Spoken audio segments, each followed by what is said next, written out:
Hey there! Mike Wazowski here, your favorite one-eyed monster and Sully's best pal. Things got pretty crazy at Monsters, Inc. a while back, and boy, do I have a story for you. Now, for those of you who don't know, Monsters, Inc. is the largest scare factory in the monster world. Our job? Collecting screams from human children to power our city. Sully, that big blue furball, was our top scarer. And me? Well, I was his trusty assistant and best friend. We were quite the team, I must say. Everything was going great. We were breaking records left and right. But then, something strange started happening. Kids were disappearing from their beds before our scarers could even get to them. At first, we thought it was just a glitch in the door system. But then we overheard Waternoose, our CEO, talking about his grand plan to solve the scream shortage. And let me tell you, it didn't sound good. Sully and I decided to do a little investigating. You know, real cloak and dagger stuff. Well, more like fur and eyeball stuff in our case. We started noticing weird things around the factory. Extra security, mysterious deliveries late at night, and Waternoose acting more paranoid than usual. One night, we saw Waternoose sneaking into a restricted area of the factory. We followed him, trying to be as quiet as possible, which, let me tell you, isn't easy when your best friend is covered in fur.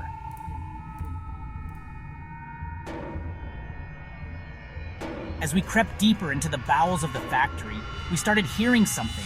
At first, I thought it was just the pipes creaking, but then I realized it was the sound of children crying. Hundreds of them. My heart sank faster than a deflated balloon. We turned a corner and there it was, a massive room filled with cages. Sully and I couldn't believe our eyes. This was way worse than anything we could have imagined. But that wasn't even the worst part. Looming over the cages were these massive machines, scream extractors. Waternoose was planning to use them on the kids instead of us monsters. We watched in horror as Waternoose demonstrated one of the machines.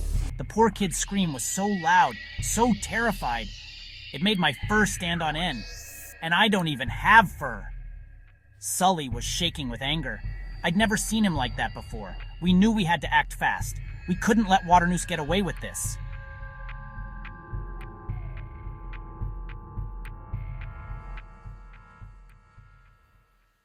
That's when Sully had an idea. Mike, he said, we need to show everyone what's really going on here. So we hatched a plan. We'd expose Waternoose's scheme to the whole company during the next day's all-hands meeting. We waited until Waternoose was in the middle of his speech about revolutionary new methods for collecting screams. That's when we burst in, dragging the scream extractor behind us. The whole room went silent. This is what he means by new methods. He's kidnapping human children. For a moment, nobody moved. Then chaos erupted. Monsters were shouting, security was closing in on us, and Waternoose, well, he looked like he was about to explode. But we still had a big problem. All those kidnapped kids. We couldn't just send them back through their doors. They'd seen too much of our world. That's when Sully had another brilliant idea. What if, he said, we turn this whole thing into a dream? We created the most incredible, unbelievable dream those kids had ever experienced. Monsters dancing, magic tricks, flying through the air, the works. Their laughter was 10 times more powerful than their screams. It was like we'd struck gold. Or should I say, struck funny.